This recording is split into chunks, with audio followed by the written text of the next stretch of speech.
अस्सलाम वालेकुम दोस्तों। आज हम बात करेंगे एक ऐसी चीज़ के बारे में जिसकी कीमत आज से 10 साल पहले पाकिस्तानी महज 50 रुपये थी और आज के दिन उसकी कीमत 1 करोड़ रुपये को टच कर रही है। मैं बात कर रहा हूँ बिटकॉइन के बारे में। आज की वीडियो में हम लोग देखेंगे कि बिटकॉइन है क्या, ये बिटकॉइन किस तरह काम करता है और बिटकॉइन की असल प्राइस क्या है, और ये लास्ट में देखेंगे क्या ये जो बिटकॉइन है, ये जो भी क्रिप्टो करेंसीज हैं, क्या ये पाकिस्तान में लीगल है या इलीगल है। अगर इससे पहले आपने हमारे चैनल को सब्सक्राइब नहीं किया तो सब्सक्राइब वाले बटन को प्रेस करें और साथ बेल आइकन को दबा दें ताकि लेटेस्ट अपडेट जो है क्रिप्टो के बारे में, ट्रेडिंग के बारे में, वो आप तक पहुंच सकें। तो अब बात करते हैं हमारे पास बिटकॉइन है क्या। बिटकॉइन से पहले मान लो कि अगर हमारे अब डेली लाइफ में एक इंसान ने दूसरे इंसान को पैसे भेजने हो तो वो क्या करेगा, वो बैंक्स का इस्तेमाल करेगा। वो बैंक में पैसे भेजेगा और फिर दूसरे इंसान के बैंक अकाउंट में वो पैसे जाएंगे और इस काम को करने के लिए बैंक उसकी फ़ीस लेंगे, फ़ीस चार्ज करेंगे। तो बिटकॉइन का असल मकसद ही यही था कि जो ये बैंकिंग सिस्टम है ये ख़त्म किया जाए, ये जो बैंकों की अजारादारी है इनको ख़त्म किया जाए। अब हमारे पास जो यूएस डॉलर होता है उसको यूएस की जो स्टेट बैंक है वो कंट्रोल करती है, और हमारे पास जो पाकिस्तान रुपीज़ होता है उसको state bank of Pakistan control करती है कि ये पैसे हैं, इनकी वैल्यू ये है। लेकिन जो हमारे पास बिटकॉइन है इसको ना कोई कंपनी, गवर्नमेंट, कोई भी कंट्रोल नहीं करता। तो बिटकॉइन का आइडिया 2008 में फाइनेंशियल क्रैश की वजह से आया था। फाइनेंशियल क्रैश 2008 में बैंकों की नाअहली की वजह से आया था, जिससे पूरी दुनिया के जो बिजनेस हैं वो मुतासर हुए थे।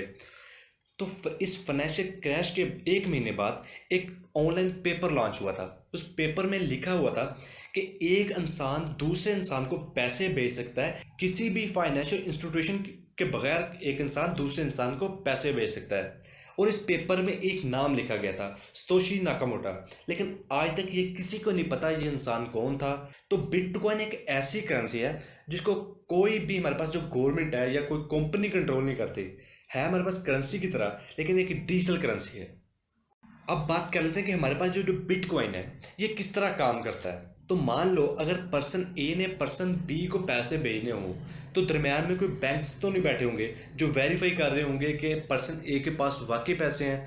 तो इस ट्रांजैक्शन को वेरीफाई करने के लिए पूरी दुनिया में बहुत सारे कंप्यूटर्स होते हैं और इन कंप्यूटर के पास तमाम ट्रांजैक्शन का लेजर होता है, तमाम ट्रांजैक्शन का खाता होता है, और जो भी इसमें ट्रांजैक्शन होती है वो रिकॉर्ड सबके पास चला जाता है। और अगर कोई भी फ्रॉड करने की कोशिश करता है तो पूरा जो नेटवर्क होता है कंप्यूटर्स का उनको पता चल जाता है।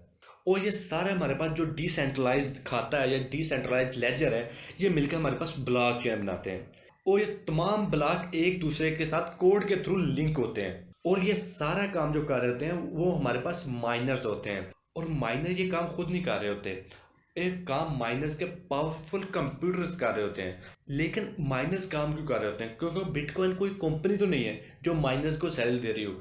तो माइनर्स के जो कंप्यूटर्स होते हैं वो मैथमेटिकली प्रॉब्लम सॉल्व कर रहे होते हैं ताकि कोई फ्रॉड वगैरह ना हो। और जो सबसे पहले इस ट्रांजैक्शन को हल करता है, मैथमेटिकल प्रॉब्लम को सोल्व करता है, तो जो ट्रांजैक्शन होती है वो ब्लॉक चेन में जाके शामिल हो जाती है। और हमारे पास जो माइनर्स होते हैं उनको रिवार्ड के तौर पर कुछ बिटकॉइन दिए जाते हैं। अगर माइनर्स वाली बात आपके ऊपर से गुजरे तो कोई कोई सीन नहीं है, हमें इन्वेस्टमेंट या के लिए या एज अ करेंसी यूज़ करने के लिए इनको समझने की कोई ज़रूरत नहीं है कि ये किस तरह काम करते हैं। अगर आपके पास कंप्यूटर का नॉलेज है तो आप आसानी से इस चीज़ को समझ रहे होंगे। तो दुनिया में बहुत सी कंपनियों ने हमारे पास बिटकॉइन को एज अ अल्टरनेटिव करेंसी भी एक्सेप्ट करना स्टार्ट कर दिया है। जैसे कि हमारे पास टेस्ला है, टेस्ला के हमारे सीईओ इलोन मस्क ने भी बिटकॉइन को as a alternative currency accept करना स्टार्ट कर दिया। उसके बाद हमारे पास जो पेपाल है उसने रिसेंटली एक फ्यूचर मुतारफ करवाया है कि जिसमें आप लोग बिटकॉइन ले भी सकते हैं, बिटकॉइन को होल्ड भी कर सकते हैं और बिटकॉइन को हम लोग बेच भी सकते हैं। तो बिटकॉइन का use as a alternative currency भी हो सकता है और बिटकॉइन का यूज़ एज अ इन्वेस्टमेंट भी हो सकता है। आजकल ज़्यादातर लोग बिटकॉइन का यूज़ एज अ इन्वेस्टमेंट कर रहे हैं कि आज वो बिटकॉइन में पैसे लगाएंगे, इन फ्यूचर जाके उनका पैसा बढ़ेगा। जैसा कि 2010 में इसकी कीमत 50 रुपये थी, आज वो करोड़ हो गई है। तो जो लोग बिटकॉइन में पैसा लगा रहे हैं वो एज अ इन्वेस्टमेंट लगा रहे हैं कि अभी वो पैसा लगाएंगे, कुछ साल बाद उनका पैसा डबल या ट्रिपल हो जाएगा। तो अब बात करते हैं हमारे पास बिटकॉइन की असल कीमत क्या है, कि बिटकॉइन की प्राइस क्या है और ये कहाँ तक जाएगी। तो बिटकॉइन की हमारे पास जो प्राइस होती है वो हमारे पास बायर और सेलर्स पे डिपेंड करती है। अगर तो हमारे पास बायर्स ज़्यादा होंगे, सेलर कम होंगे, तो बिटकॉइन की प्राइस हाई होगी। अगर हमारे पास सेलर ज़्यादा होंगे, बायर कम होंगे, तो बिटकॉइन की जो प्राइस है हमारे पास लो होगी।